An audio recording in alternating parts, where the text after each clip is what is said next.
सुबह का टाइम था। मैं सोकर उठा था, मेरा दिमाग ख़राब। मैं चला गया मैगी लाने। आंटी से मैंने मैगी ली। मैगी लेकर आया। फिर मैंने प्याज, लहसुन, मिर्चा काटा और काटने के बाद मैंने एक सेल्फ़ी ली जो बहुत बेकार आई। उसके बाद मैंने एक चूल्हा ऑन किया। चूल्हा ऑन करने से पहले मैंने मैगी एक केतली में रखा, उसमें पानी डाला और फिर मैंने गैस पे उसे चढ़ा दिया। एक तरफ मैगी पक रही थी, उबल रहा था, दूसरी तरफ मैं प्याज तल रहा था। जैसे जैसे मैंने तेल डाले गरम पतीले में, उसके बाद मैंने मिर्च डाला, लहसुन डाला और धीरे धीरे उसे पकने दिया। आराम से स्लोली स्लोली पक रहा था। उसके बाद मैंने प्याज डाले। प्याज का हल्का हल्का स्मेल आ रहा था। मुझे लग रहा था कि मैं जो बना रहा हूँ वो बिल्कुल सही बनेगा। मैं ज़्यादा टेंशन में नहीं था क्योंकि मैगी मेरी पूरी तरह उबल चुकी थी दोस्तों।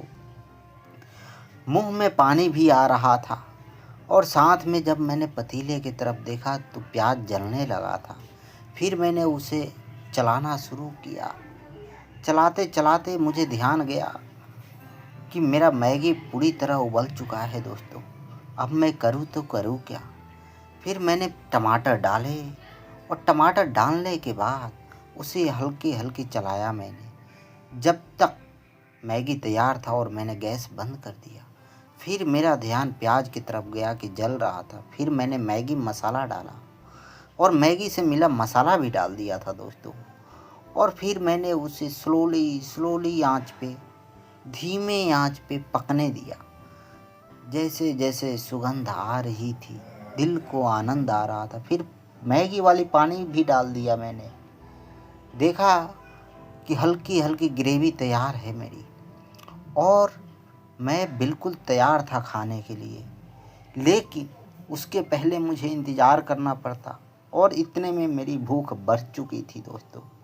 और मैं करूँ भी तो करूँ क्या, क्योंकि पकने में टाइम लग रहा था। प्याज को, टमाटर को, मिर्च को, लहसुन को, अदरक को। फिर मैंने इंतज़ार किया धीमे आंच पे, जो वो सुगंध आ रही थी, इंतज़ार किया। फिर मैंने मैगी डाल के हल्का हल्का मैंने चलाया। देखा कि पूरी तरह से जब तक मैगी पकी नहीं थी। फिर मैंने इंतज़ार करने की फ़ैसला किया और मैं इंतज़ार करने भी लगा दोस्तों। और धीरे धीरे मेरी मैगी तैयार हो गई।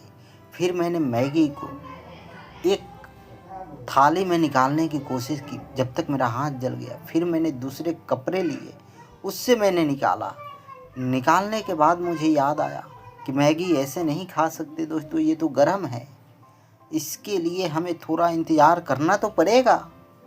और मैंने इंतज़ार करने लगा। फिर मैंने सोचा कि क्यों ना मैगी को थोड़ा सा चला दिया जाए, जिससे उसकी जो सुगंध है वो फैल जाए पूरे रूम में। और मैंने एक बाइट उठा के लिया। आहा, आनंद आ गया दोस्तों, बिल्कुल आनंद आ गया। इसीलिए मैं बोलता हूँ कि मेरे चैनल को आप लोग लाइक करो, शेयर करो, सपोर्ट